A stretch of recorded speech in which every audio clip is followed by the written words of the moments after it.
Sebelum nonton video ini, alangkah baiknya Ada baiknya kalian buat cuci tangan terlebih dahulu ya guys. Jaga kebersihan dan tontonlah sambil stay di rumah bagi yang libur. Karena stay di rumah, kalian gak cuma nolongin diri sendiri. Kalian nolong your family, your friends, someone that you love.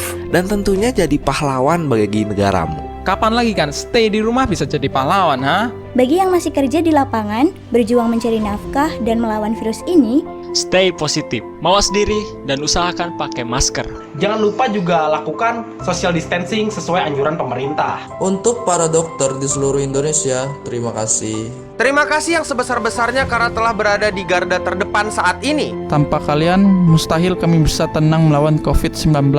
Para dokter stay di rumah sakit untuk kalian. Semoga Tuhan membalas kebaikan kalian semua para dokter. Karena kalian adalah the real hero. Guys, para dokter stay di rumah sakit untuk kalian. Tugas kita stay di rumah untuk mereka. Mari semuanya berdoa semoga pandemik ini segera berakhir.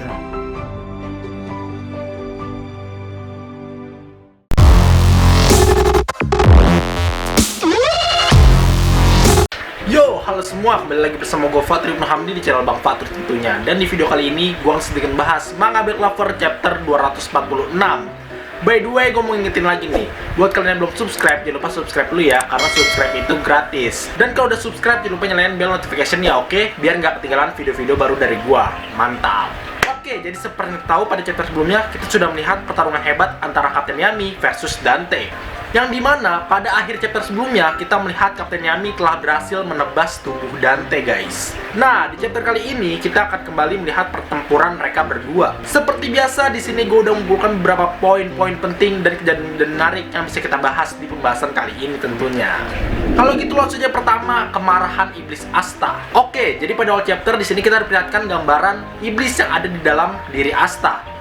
Di sini terlihat jelas gitu bahwa iblis Asta ini sangat marah terhadap Dante, guys. Hal itu cukup wajar ya guys, melihat pertempuran sebelumnya di chapter-chapter sebelumnya, Asta yang power kekuatan iblisnya sudah terupgrade, sudah bertambah, tetap saja kalah oleh Dante, tetap aja diayam-ayamin, guys. Bisa kalian bayangin kan? Kekuatannya Asta itu udah bertambah, tapi tetap kalah juga. Gimana gak kesel itu iblis? Di sini terlihat jelas sekali niat membunuh yang ditunjukkan oleh iblis Asta kepada Dante. Bahkan Asta sendiri sampai shock merasakan niat membunuh yang ada di dalam dirinya. Dan gue yakin guys, niat membunuhnya si iblis ini nantinya bisa menjadi pembuka atau pemicu untuk kekuatan Asta yang selanjutnya. Lanjut yang kedua, Gauss masih hidup. Oke, selanjutnya kita melihat Asta sudah sadar guys, dan dia tidak kehilangan kendali lagi. Sesaat setelah sadar, di sini Asta langsung mengingat keadaan dari Gauss, dan kita cukup beruntung karena di sini Asta dapat merasakan Ki Gauss. Yang itu berarti di sini Gauss masih hidup guys. Tapi sayangnya di sini Gauss masih belum sadarkan diri, dia masih terdiam gitu. Di sini kita juga melihat Gauss yang masih terkapar tersebut berada dalam lindungan Vanessa, Gray, dan juga Vinral. Lanjut yang ketiga, Dante menyembuhkan diri.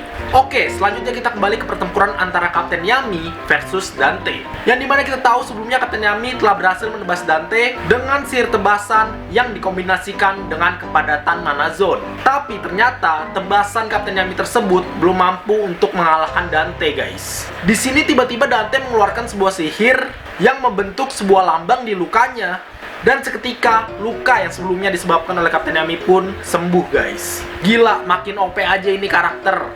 Udah sihirnya gravitasi, sekarang bisa nyembuhin dirinya sendiri, coba. Gila gak tuh? Punya sihir penyembuh juga ternyata dia, guys. Tapi di sini Dante pun juga mengakui gitu, bahwa Yami adalah satu-satunya orang yang dapat membuatnya menggunakan sihir tersebut. Jadi bisa kita simpulkan bahwa sampai sekarang Kapten Yami adalah orang terkuat yang dilawan oleh Dante. Ya jelas lah, Kapten Barbar dilawan. Lanjut yang keempat, gambaran flashback Dante.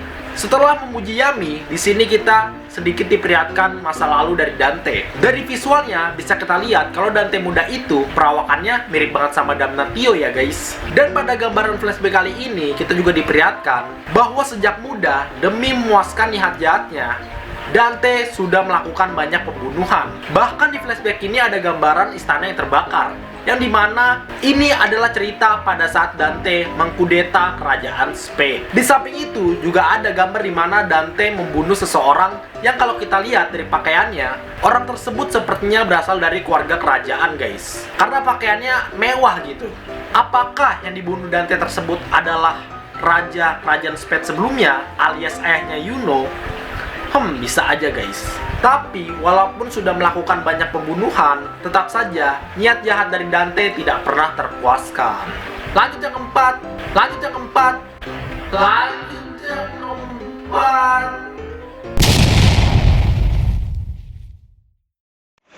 Ya, sorry guys. Di sini gue salah ngomong. Sebenarnya harusnya yang kelima, tapi gue nyebutnya keempat dan keterusan sampai ke selanjutnya gitu. Jadi maaf banget ya, ini gue salah ngomong, sumpah gue gak nyadar. Yami dan William adalah kunci untuk membuka dunia akhirat. Oke, setelah flashback kita kembali ke pertarungan.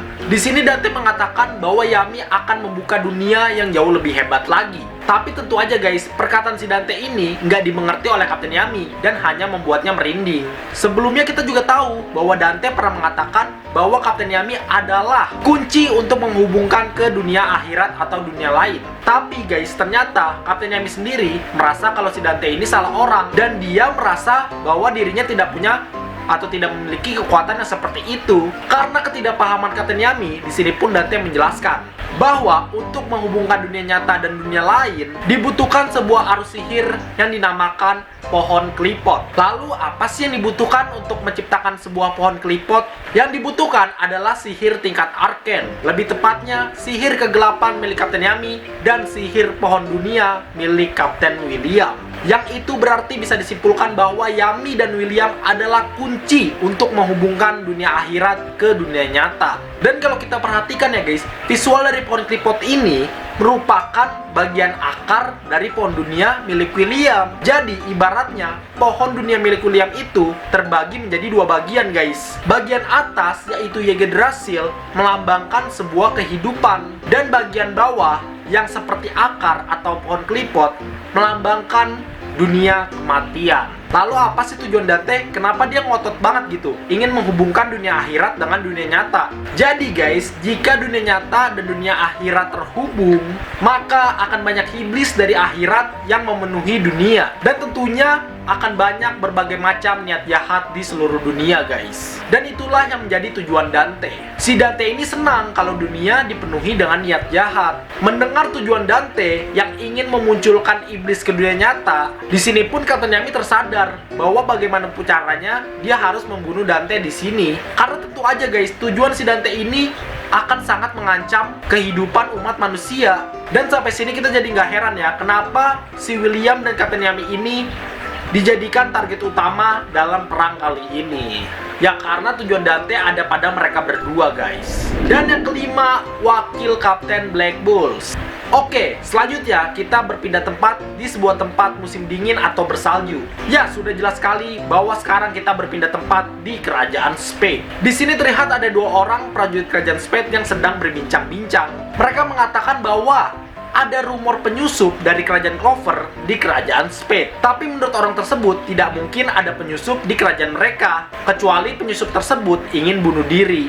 Dan ternyata setelahnya kita diperlihatkan seseorang misterius berjubah di dalam sebuah ruangan. Di sini orang tersebut terlihat membaca sebuah buku tentang pohon Sephiroth, atau dalam mitos Yahudi juga disebut sebagai Kabalah. Buku yang dia baca ini tentunya berhubungan dengan dunia kematian atau dunia akhirat guys. Jadi bisa kita simpulkan bahwa orang ini adalah mata-mata yang sebelumnya dibicarakan oleh dua orang prajurit kerajaan Spain. Di saat dia sedang membaca, tiba-tiba di sini ada seorang prajurit yang memergokinya. Dan dari sini pula lah kita tahu bahwa ruangan tersebut adalah ruangan milik Dante. Melihat adanya mata-mata, tentunya prajurit kerajaan Spain tersebut tidak tinggal diam dan mencoba untuk menyerang. Tapi seketika mata-mata tersebut menghilang.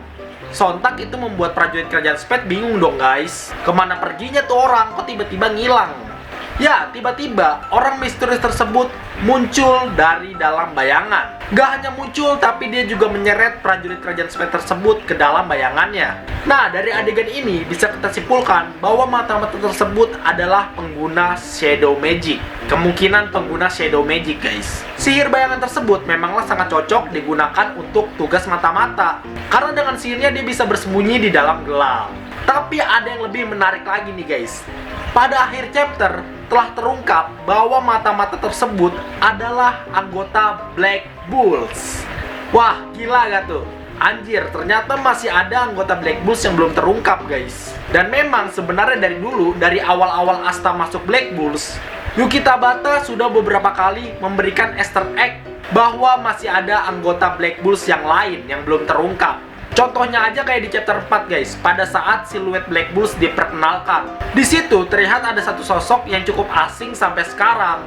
Terus juga pada episode 4 di animenya. Di chapter kali ini juga telah terkonfirmasi bahwa sosok dari mata-mata tersebut adalah seorang laki-laki. Dan banyak juga yang berpendapat bahwa mata-mata tersebut kemungkinan adalah wakil kapten Black Bulls. Karena selama ini kita tahu Black Bulls tidak pernah secara resmi memperkenalkan wakil kaptennya. Sebenarnya sebelumnya banyak sih yang mengira kalau wakil kapten Black Bulls itu adalah Finral, karena Finral adalah orang yang sering bersama Yami. Tapi kalau kita teliti lagi ya guys, sebenarnya Finral pun belum pernah diperkenalkan sebagai wakil kapten. Jadi rumor yang mengatakan bahwa mata-mata ini adalah wakil kapten Black Bulls bisa aja bener guys. Dan yang bikin gue lebih kagum lagi ya, itu berarti dia ini sudah lama menjadi mata-mata di kerajaan Spade, menjalankan misi selama itu dan belum terbongkar. Itu sudah cukup membuktikan bahwa orang ini adalah orang yang hebat dan berkompeten. Tapi mau sehebat apapun orang di Black Bulls, pasti ada aja sifat anehnya guys. Jadi penasaran nih gue, kira-kira seperti apa sih visual dari